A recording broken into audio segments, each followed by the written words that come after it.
Bienvenue dans l'émission Vivons léger, avec pour thème dans cet audio parents nocifs et comment se libérer de parents nocifs.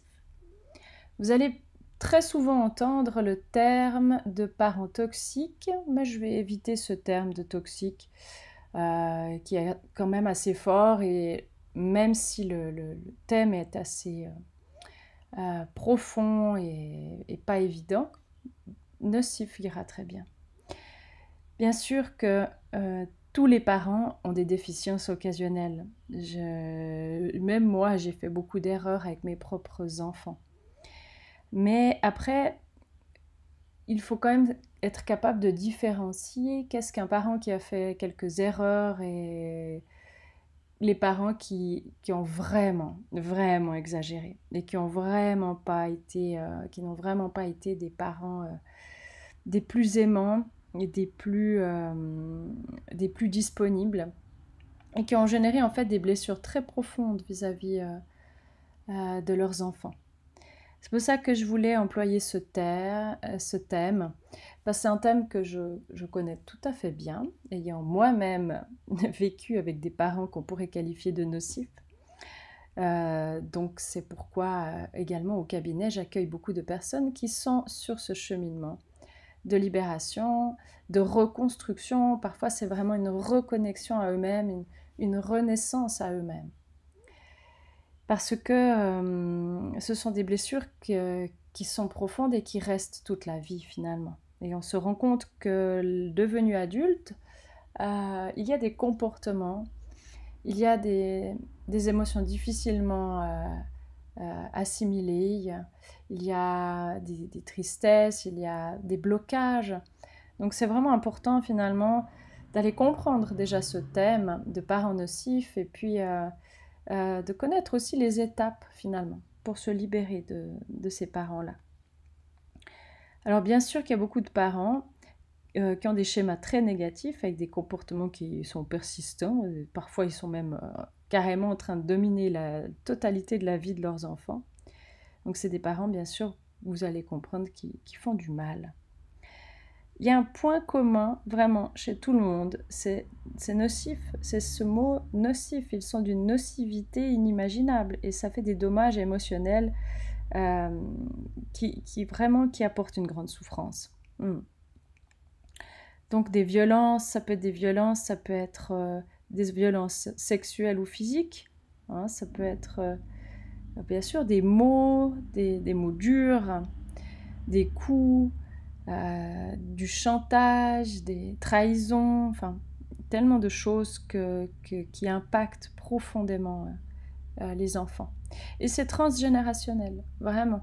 Un parent nocif a déjà lui-même vécu avec un parent nocif. Et par chance, avec l'évolution et les années qui passent, qui changent, il y a vraiment une libération de ce type d'éducation, mais qui peut persister quand même malgré tout, où c'est terrible parce que le parent va se rendre compte, parce que beaucoup s'en rendent compte, hein. Moi j'accueille pas mal de personnes au cabinet qui se rendent compte en fait euh, qu'elles ne sont pas dans des comportements adéquats avec leurs enfants, mais elles me disent que c'est plus fort qu'elles et qu'elles n'arrivent pas à faire autrement. Et c'est là qu'on se rend compte que notre cerveau, qui va vivre lui en termes d'apprentissage sa vie, puisqu'on passe notre vie à apprendre. On apprend des gestes, on apprend des comportements, on apprend à lire, à parler, à marcher, à faire du vélo. Enfin, on est toujours en train d'apprendre. Et puis, quand on vit au sein d'une famille où les comportements ont été appris et qu'ils sont installés profondément dans un cercle habituel, en fait, eh bien, ça prend un temps et un sacré processus pour se libérer, en fait, de ces comportements appris. Oui, vraiment. C'est quelque chose de profond, c'est quelque chose qui est important finalement de mettre en lumière, déjà de un, les mécanismes qu'on reproduit à la maison, ça c'est vraiment primordial de se rendre compte de ces mécanismes reproduits, parce que, bah oui, bien sûr, vous allez me croire, mais bien sûr qu'il y a des personnes qui ne se rendent même pas compte que ce sont des parents toxiques. Ah, ce mot toxique, non, des parents nocifs. Il y a des personnes qui ne se rendent pas compte de ça et qui sont complètement à côté de leur plaque. Comme il y a des parents qui se rendent bien compte et qui vont vraiment rechercher à changer. Et ça, c'est positif, tant mieux. Le problème, c'est qu'ils nourrissent beaucoup trop leurs problèmes, la problématique. Je ne veux pas, surtout pas être comme ma mère, surtout pas être comme mon père, oh mon Dieu. Ces personnes, quand elles se rendent compte, elles vont faire que nourrir ce qui ne va pas et la problématique. Alors qu'à un moment donné, quand on découvre un comportement de nocivité inadéquat, ces comportements inadéquats, il faut vraiment mettre en place une solution. C'est pour ça que c'est bien de venir partager avec un thérapeute, peu importe lequel, mais en tout cas de partager avec un thérapeute eh bien, tout ce que vous vivez en fait, tout ce que vous constatez, pour qu'ensuite il y ait vraiment une direction nouvelle à prendre avec des objectifs positifs à atteindre. Ben oui, à un moment donné, on arrête de nourrir son cercle vicieux. Je parle souvent de ça au cabinet, le cercle vicieux, le cercle vertueux. C'est dans le cercle vertueux que les changements vont s'installer.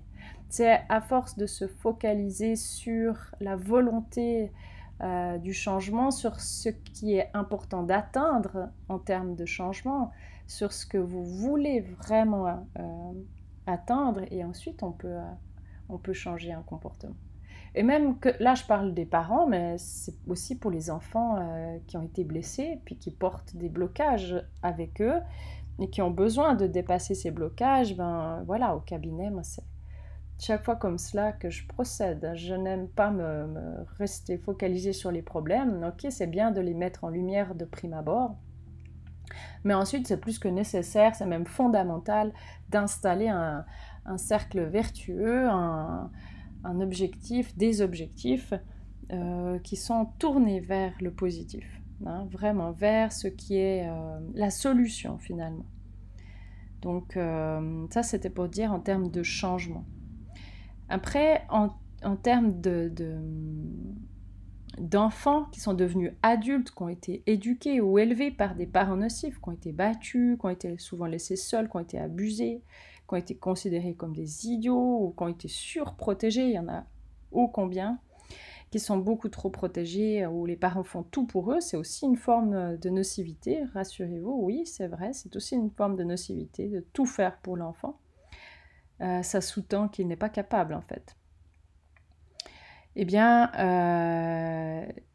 ces adultes qui ont été élevés par des parents qui ont vraiment manifesté tout ça sont souvent avec de l'amour-propre complètement blessé, hein, un manque total d'estime d'eux-mêmes, des comportements des fois qui sont même autodestructeurs, vraiment, l'impression qu'ils n'ont pas de valeur, qu'il n'y a pas de capacité, qu'elles sont peut-être même indignes d'être aimées. Donc c'est vraiment des sentiments qui, vraiment pour la plus grande partie, c'est le fait que les enfants de parents nocifs se sentent coupables des abus de leurs parents.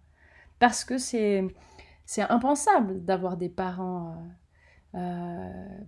pour un enfant, c'est tellement impensable d'avoir un parent aussi méchant que l'enfant va préférer se dire que c'est lui qui a un problème. Donc c'est terrible.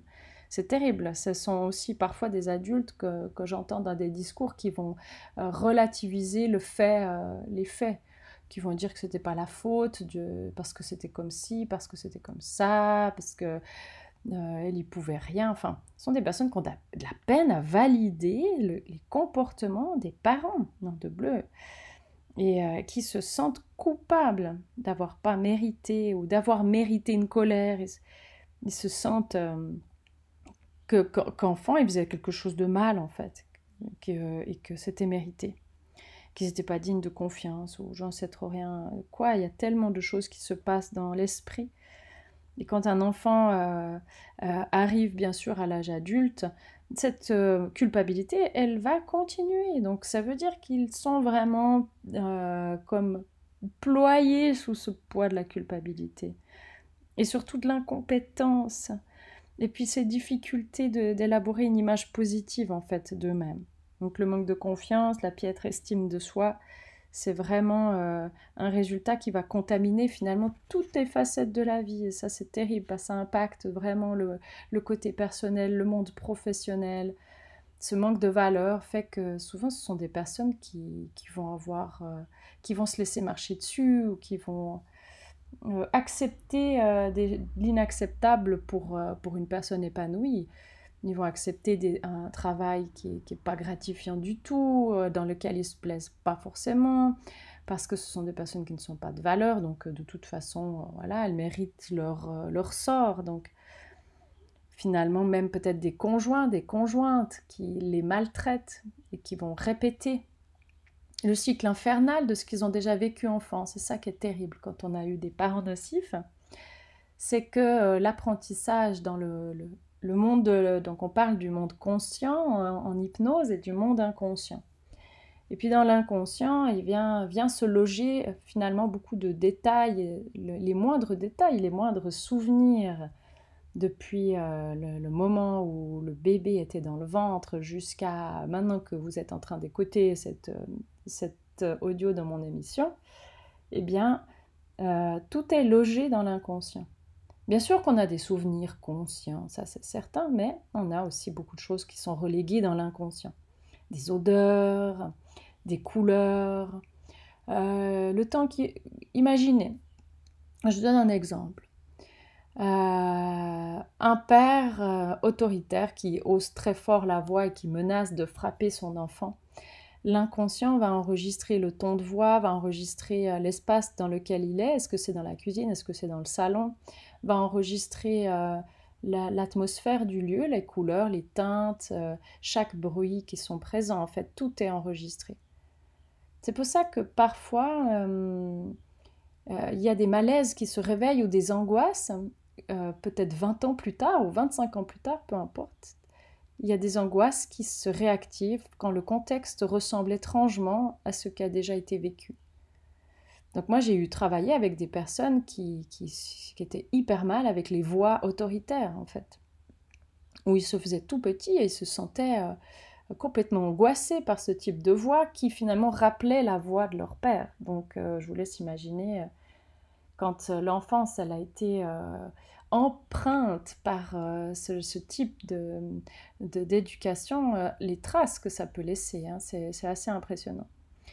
Donc par chance on peut travailler sur tout ça et on peut vraiment alléger tout ce système intérieur, n'empêche que restons lucides. Il y aura, malgré tout le travail qui peut être fait, certaines fragilités, certaines sensibilités. On peut comparer ça par exemple à une fracture. Vous fracturez une jambe, je sais pas, une fracture ouverte par exemple. Bien sûr que l'os il va bien se remettre, bien sûr que le système hospitalier est très bien et que la blessure va être parfaitement gérée. Malgré tout, l'endroit va rester sensible toute votre vie. Moi, je le sais parce que j'ai eu une opération aux jambes et je peux vous dire que ce qu'on m'a enlevé, les zones où on m'a enlevé, réparé, c'est toujours sensible. Donc c'est pareil pour des grosses et profondes blessures de vie de l'enfance, en fait. Mais vous apprenez à faire avec et à y mettre énormément d'amour et d'autocompassion. Ça, c'est le plus important, vraiment, d'autocompassion.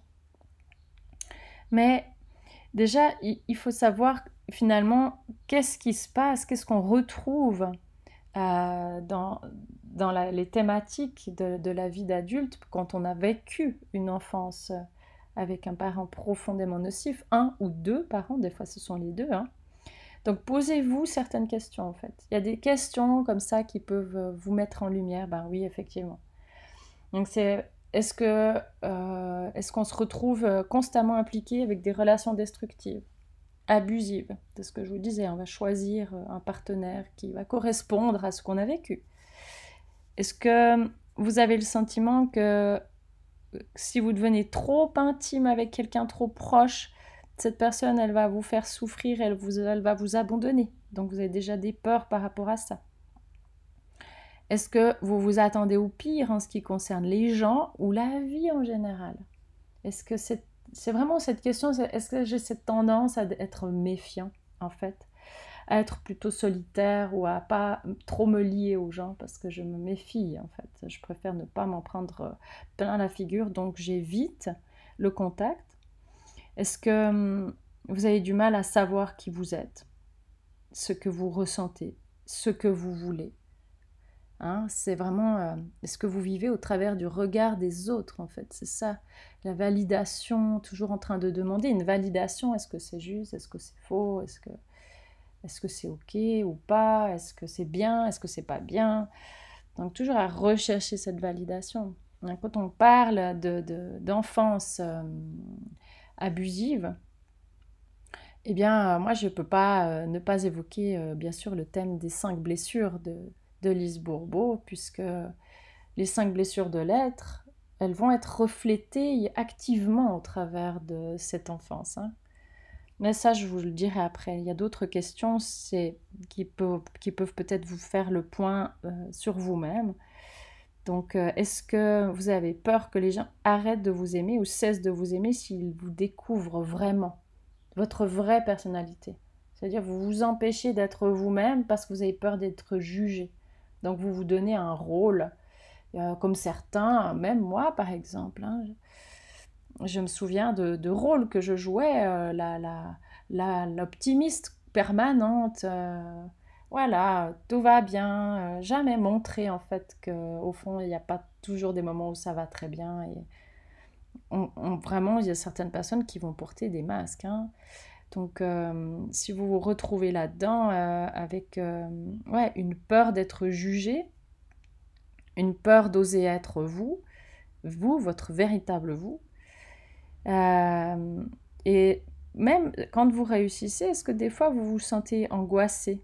Est-ce que vous avez peur que quelqu'un découvre de vous que vous êtes un imposteur? On parle du syndrome de l'imposteur. Il y en a, ils ont l'impression d'être dans l'imposture, qu'ils n'ont rien à faire dans cette place-là, et qu'on va voir que finalement vous n'êtes pas du tout compétent, on va se rendre compte que vous n'avez pas votre place. Est-ce que des fois vous êtes furieux ou triste sans aucune raison? Ça vient comme ça. Vous ne savez pas pourquoi, tout à coup vous êtes triste. Pouf, ça vous tombe dessus. Est-ce que vous avez une tendance à être perfectionniste? Il faut que tout soit parfait, tout soit bien, parce que si c'est pas bien, ça va pas. Ça va pas et vous vous sentez mal. Est-ce que vous avez des difficultés à vous détendre ou à vous amuser? Alors ça, c'est vraiment un thème récurrent, je peux vous dire, hein, que je vois en permanence. Surtout justement pour les personnes qui ont eu des enfances difficiles. Se sentent coupables de rien faire et se sentent mal de profiter de la vie, de prendre du plaisir, vraiment ouais, de s'amuser quoi. Et avec les meilleures intentions du monde, est-ce que si vous êtes parent bien sûr, est-ce que vous vous surprenez à vous comporter exactement comme vos parents? Donc là vous avez la réponse, on en parlait juste avant. Qu'on apprend. On apprend dans le milieu dans lequel on grandit et on reproduit sans faire exprès ces profonds, ces mêmes comportements. Voilà. Donc effectivement, vous l'aurez compris, il y a du job à faire dans les répercussions de la vie d'adulte parce que les répercussions sont non négligeables. Il y a encore d'autres comportements qui n'ont pas, dans les questions n'ont pas été posées. D'autres choses, très certainement. Ça va me revenir si je repense à mes propres consultations ou au propre comportement. Ah, voilà, la difficulté à dire non. Ben oui, bien sûr, la difficulté à dire non, il n'y a pas de limite en fait. C'est abuser de moi. Hein, je suis là, abuser de moi. Ou alors le contraire. Parfois, certains vont plutôt être colérique et peut-être mettre trop de limites et être quelque peu presque méchant. Ça dépend aussi si vous êtes fille ou garçon, parce que les réactions seront différentes entre les filles et les garçons. Et puis ça dépend dans quel schéma vous vous êtes installé. Parce que votre système de défense, hein, puisque ben, voilà, c'est votre cerveau, lui, il est là pour votre survie en fait. Il va vous aider à survivre face à ce monde.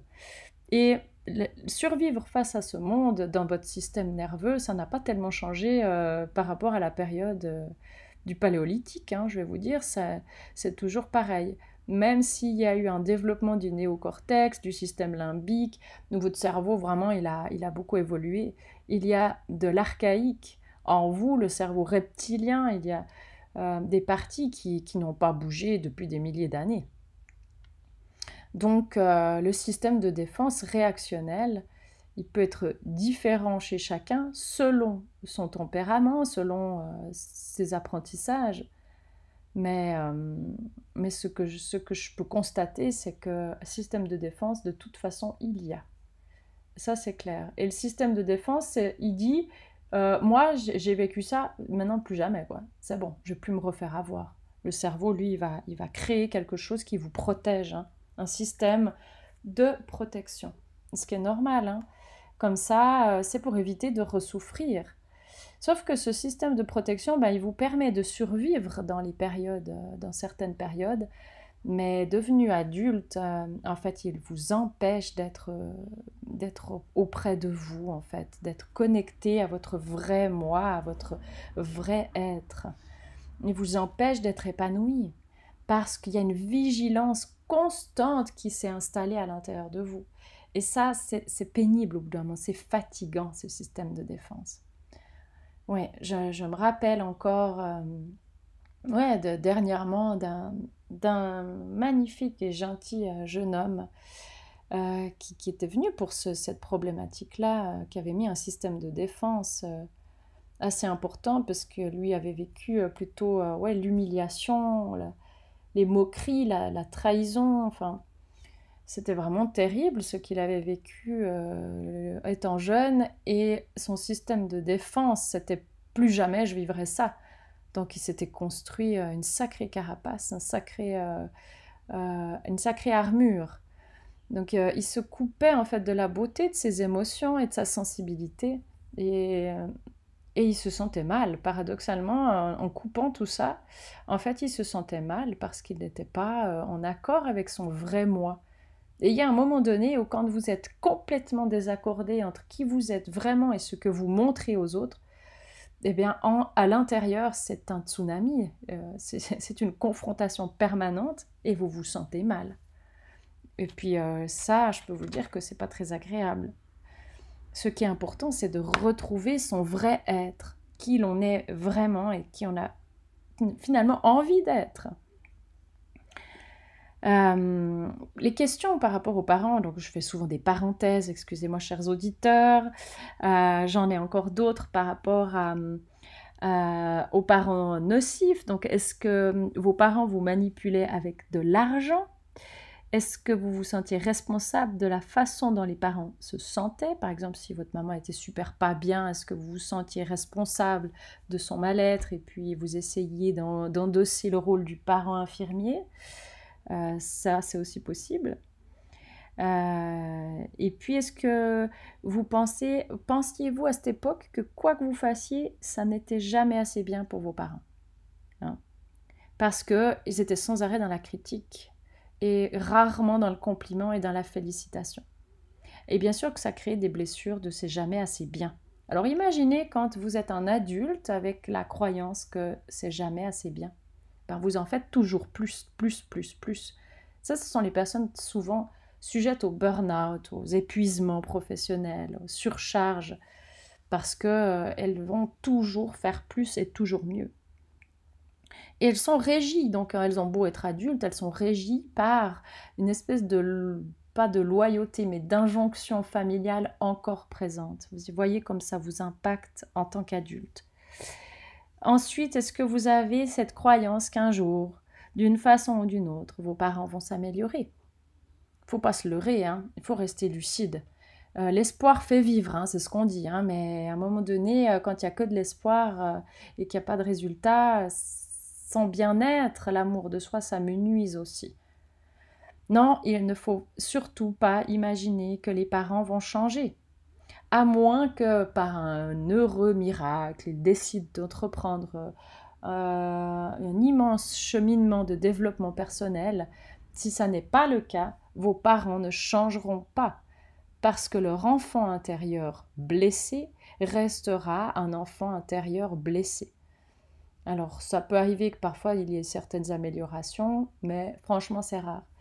Est-ce que peut-être vous allez vous retrouver, mais moi j'ai eu entendu ça et je l'ai même moi eu fait parce que je vivais dans l'espoir moi aussi, d'écrire une lettre avec tous les sentiments, tout ce qui vous touche. Ça peut même être une lettre qui n'est pas du tout dans l'accusation, mais une lettre que vous transmettez à vos parents dans l'espoir qu'ils y répondent positivement. Et en fait, vous vous rendez compte qu'ils soit ils ne vous répondent même pas, soit en fait ils se fâchent et se mettent en colère. Parce que ce sont des parents qui sont dans l'incapacité de prendre la mesure de leurs responsabilités dans leur agissement, dans leur comportement. Donc non, vous pouvez oublier l'histoire de la lettre et de l'espoir que vos parents vont changer. Et je sais que c'est difficile, mes chères étoiles. Je sais que c'est difficile. C'est terrible. C'est inimaginable. C'est un deuil qui peut durer toute une vie, en fait. Et c'est un deuil. On parle vraiment d'un deuil. C'est le deuil d'un parent que je n'aurai jamais, jamais j'aurai ce parent. Et la seule chose qui me reste à faire, c'est de l'aimer au-delà, en fait. Et ça, c'est le plus difficile pour les personnes qui viennent me voir au cabinet où elles sont dans l'incapacité, tellement elles sont blessées.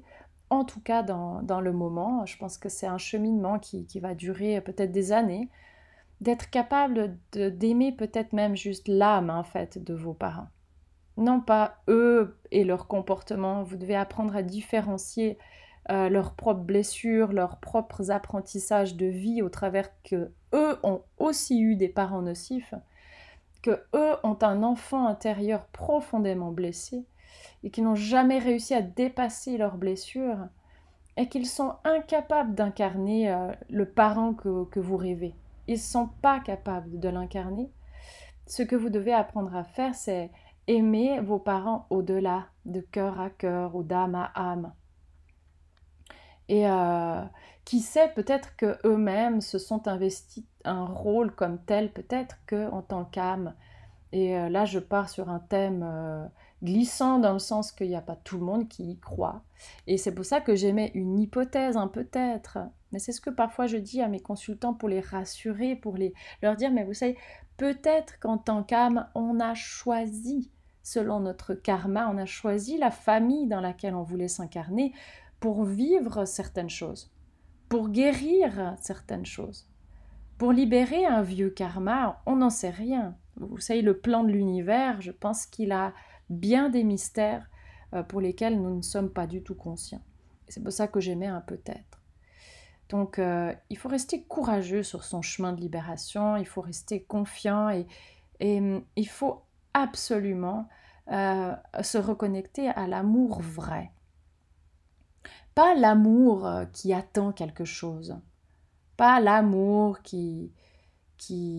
voilà, qui suggère qu'on vous doit quelque chose. Non, l'amour vrai, l'amour qui va au-delà de tout en fait. Juste l'amour de la vie et juste l'âme de vos parents. En fait, cette partie d'eux qui est magnifique mais qu'ils n'ont pas réussi à connecter parce que ils l'ont au fond hein, cette partie-là. La magnifique lumière d'amour pur et véritable, l'essence même de la vie, vos parents la portent, cette essence.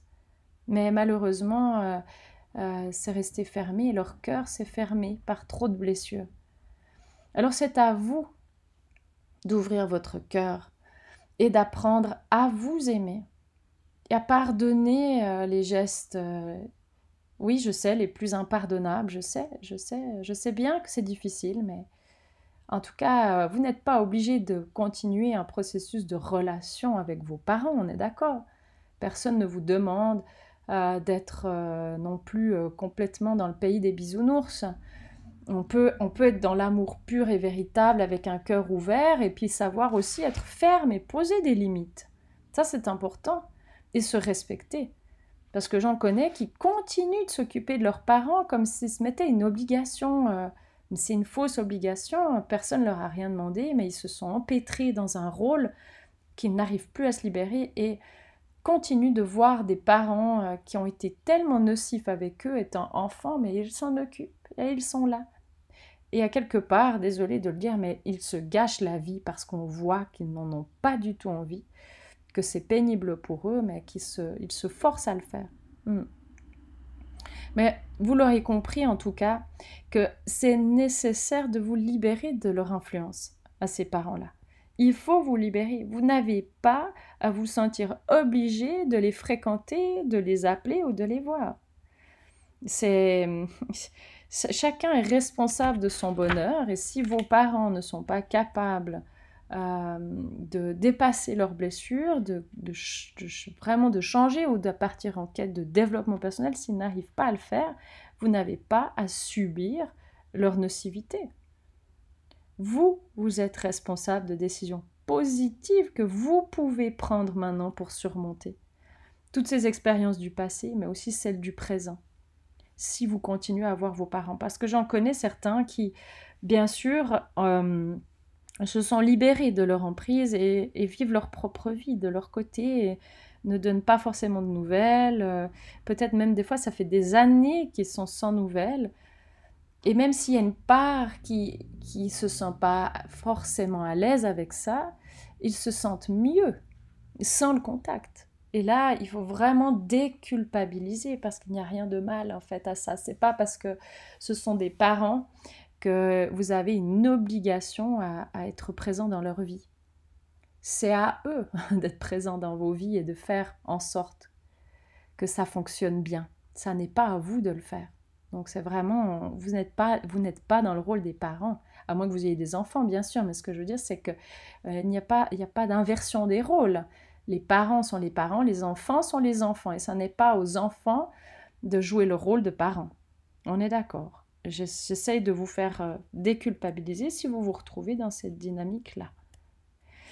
Enfin bref, maintenant, c'est tout un cheminement pour non seulement se libérer, mais pour avoir un cheminement de vie. Vraiment, un cheminement de vie. Et d'arrêter d'avoir recours, et ça c'est vraiment terrible parce que j'entends souvent des personnes qui ont toujours ce recours à cette rationalisation, ils rationalisent. Et je pense que c'est de nouveau, c'est le système de protection qui dit c'est préférable que je rationalise plutôt que j'assume la douleur extraordinairement profonde d'avoir un parent qui n'est pas capable d'être un parent. Donc ils vont me trouver des excuses, ma mère elle buvait parce qu'elle était seule et puis que j'aurais dû rester plus souvent à la maison avec elle. Mon père me battait mais il voulait pas me faire mal, c'était juste pour me dresser. Mon père me criait après parce que ma mère elle arrêtait pas de le harceler. En fait ma mère elle faisait pas attention à moi parce qu'elle était très malheureuse, parce que si, donc 1001 excuses. Et moi je vous dis stop, il n'y a aucune excuse à être un parent nocif. Les erreurs on les assume, on les fuit pas. Et s'ils ne peuvent pas assumer les erreurs qu'eux ont fait, ça n'est pas à vous de le faire dans une flûte. Vous n'avez pas à assumer les erreurs de vos parents et vous n'avez pas à rationaliser leurs erreurs. Une erreur est une erreur. Vous devez apprendre à endosser maintenant cette histoire que les parents auraient dû être affectifs, bienveillants, vous apporter ce dont vous aviez besoin en tant qu'enfant, de la sécurité, de l'amour, de la tendresse, et vous ne l'avez pas eu. Donc, il y a quelque chose qui ne joue pas, on est d'accord. Et il n'y a pas à rationaliser. Et puis, vous savez, même les parents qui sont morts continuent d'être nocifs. En fait, il y en a plein qui croient que quand mon parent sera mort, ça ira mieux. Mais en fait, je vous assure que parfois ça ne fait qu'amplifier. Parce que c'est déjà difficile de reconnaître le mal qu'a pu faire un parent vivant. Alors osez imaginer comment on pourrait accuser un parent une fois qu'il est mort, qu'il ne l'est plus en fait. Il est mort, il n'est plus, on peut pas accuser un parent qui est plus là en fait. Donc la critique des morts, c'est un objet tabou. Tabou. Comme si on portait un coup à un adversaire qui est tombé par terre. C'est un peu ça. Donc le résultat, c'est que effectivement, une fois mort, peut-être que pour certains, je ne dis pas que c'est pour tous, mais ça confère une sorte de sainteté. Voilà, il est mort, paix à son âme. Donc on, on met de côté l'idée que c'est pas parce qu'ils sont morts qu'on ne souffre plus. Voilà. Et ça vraiment, c'est important de même travailler, je le fais aussi au cabinet, sur la loyauté parentale, même du parent décédé. On peut couper les liens, on peut retrouver son énergie, on peut retrouver l'enfant à l'intérieur de soi et lui apporter tout ce dont il avait besoin, en fait. Donc, je vous invite à mettre vraiment dans votre conscience, pour que ça vous touche encore plus profondément, ce mot libération. Ouais, libération. Libérez-vous de ces parents-là et sentez-vous validé dans cette quête de libération. Vraiment, c'est juste de se libérer. Parce que finalement, dans la découverte de notre monde en tant qu'enfant, les enfants, ils vont faire quoi? Ils vont absorber en fait tous les messages comme des éponges. Que les mots soient dits ou non. Attention. Ce n'est pas parce qu'il y a des choses terribles que vous avez vécues dans qu'un parent a vécu dans son enfance et qu'il ne va pas le dire, par exemple un abus, et que l'abus est tabou, on ne va pas en parler. Ça n'est pas parce qu'on n'en parle pas que l'enfant n'en souffre pas, parce que les enfants savent tout et connaissent tout, ils ressentent tout.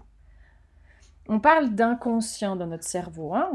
On a notre monde conscient qui fait seulement 10% de notre vie, c'est ce qu'on parle, ce qu'on entend, ce qu'on discute, on analyse, c'est 10%. 90% c'est l'inconscient qui gère, il gère donc la globalité de tous vos apprentissages, de toutes vos mémoires. Mais attention, figurez-vous qu'il y a un inconscient familial, où dans l'inconscient familial, ce qui n'a pas été réglé, il est présent. Alors, quand on parle de psychogénéalogie, c'est un peu ça, en fait. Ce sont des blessures que certains enfants vont porter sans savoir pourquoi. Ils sont mal par rapport à certaines choses, mais ça ne leur appartient pas. Donc, je vous dis à quel point ça peut aller loin.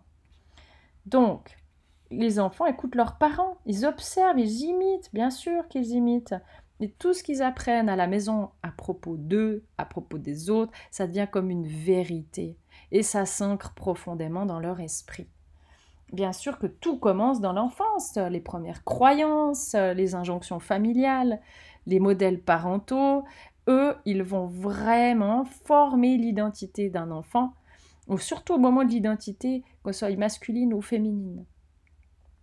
Donc, un parent, maintenant, dans les rôles, ça a changé.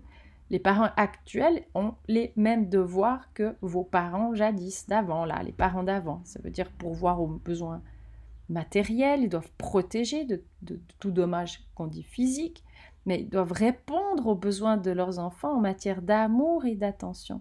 Protéger leurs enfants de tout dommage émotionnel et fournir à l'enfant des directives d'ordre moral. On doit apprendre à avoir des valeurs.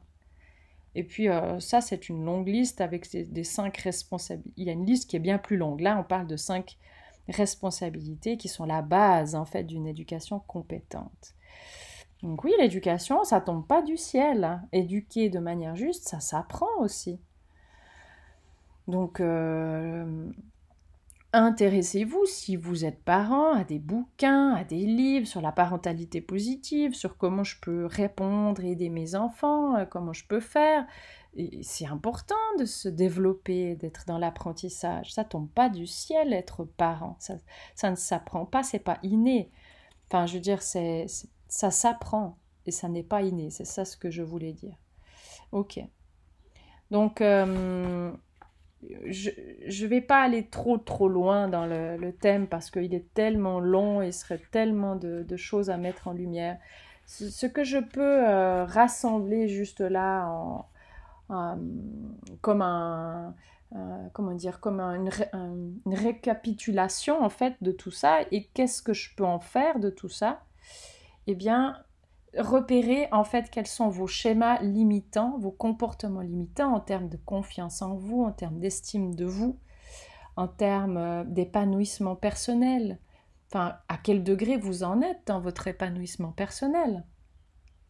Ensuite, quand vous avez mis tout ça en lumière, amusez-vous aussi à repérer quelles sont vos croyances négatives. Parce que un enfant qui a vécu avec des parents nocifs, il va pouvoir, qu'il soit féminin ou masculin, va développer, si c'était la mère qui était particulièrement nocive, une problématique avec le féminin. Une problématique avec le masculin, si c'est le père. Ça veut dire des croyances négatives. Ça veut dire par exemple que si vous êtes une fille, vous avez eu une maman particulièrement nocive, beaucoup de difficultés à avoir des copines, à vous lier avec des amis, à avoir des amitiés durables ou de bonnes amitiés. Donc vous voyez, ça impacte beaucoup de choses. Là, je parle du personnel, mais il y a le professionnel, il y a tout un tas de choses. Il y a aussi, on parle Maintenant, c'est vrai qu'il y a une belle libération concernant les thèmes de transgenre, lesbienne, bisexuelle, enfin j'en passe, tous ces ouvertures finalement vers l'homosexualité, etc. Mais sachez que pour beaucoup, l'homosexualité, elle vient parce qu'ils ont eu des parents nocifs. Certains vont dire, bien sûr qu'il y a quelque chose de physiologique, et que c'était déjà dans le ventre. Mais pour beaucoup, et je vais peut-être me faire lyncher, j'en sais rien, mais j'assume, parce que c'est ce que je vois au cabinet aussi, pour les personnes qui ont choisi d'être dans l'homosexualité. Quand vous grattez un peu la vie d'une personne qui a choisi l'homosexualité, ce sont des enfants qui ont vécu avec des parents terriblement nocifs et qui sont dans l'incapacité de choisir un sexe opposé à eux parce qu'il y a trop de souffrance. Une femme va peut-être, si elle choisit d'être avec une autre femme, c'est parce qu'elle a eu un père abominable. Donc des fois, c'est vraiment des choix qui ne sont pas physiologiques, mais ce sont des choix psychologiques. Et je valide, je les comprends tellement, je valide. Et là, on se rend compte une fois de plus que nos choix ne sont jamais inconscients. Ne sont jamais conscients. Sont plutôt inconscients en fait. Ce sont des choix inconscients. Je choisis une homosexualité parce que dans mon inconscient, c'est logé quelque chose de très violent au sujet du sexe opposé. Donc bien sûr que ça génère aussi ces choix-là, d'avoir une enfance difficile. Enfin, maintenant, ce qui est important, bien sûr, c'est de travailler donc sur toutes vos croyances négatives. On parlait de celles de l'homme et de la femme, mais ça peut être de la vie aussi, au sujet de la vie, au sujet de vous. Quelles sont vos croyances au sujet de vous? Et bien sûr, quand vous avez vraiment envie de faire un cheminement, c'est important d'aller voir un thérapeute parce qu'il aura les clés et les outils pour vous aider en fait à vous libérer. Moi, j'aime utiliser l'hypnose parce qu'elle touche un côté plus profond en soi. Elle vient vraiment toucher dans l'inconscient ce qui a été enregistré. C'est le grand livre de votre vie où il manque des lignes en fait. Il manque des lignes. Un enfant qui n'a jamais entendu son parent lui dire « je t'aime, je suis fière de toi, tu es quelqu'un de bien, j'adore ta façon d'agir, t'es vraiment super, bravo ». Un parent qui n'a jamais dit ça, ce sont des lignes qui manquent dans le livre de la vie de la personne. Et moi, c'est ce que je rajoute en fait dans le cadre de l'hypnose. Je rajoute des suggestions à l'inconscient et je vous fais faire un travail, un cheminement avec l'unité de votre monde intérieur, votre enfant intérieur, votre ado intérieur, ces parties de vous qui ont été blessées. On va les reconnecter, on va les retrouver, on va leur redonner en fait ce qu'elles avaient besoin à ce moment de la vie là. Et je peux vous dire que ça change tout. Ça change tout. Même si il y a cette sensibilité, vous vous rappelez, je parlais de la fracture lorsqu'elle se répare la jambe ou peu importe où la zone reste sensible. C'est pareil pour les guérisons.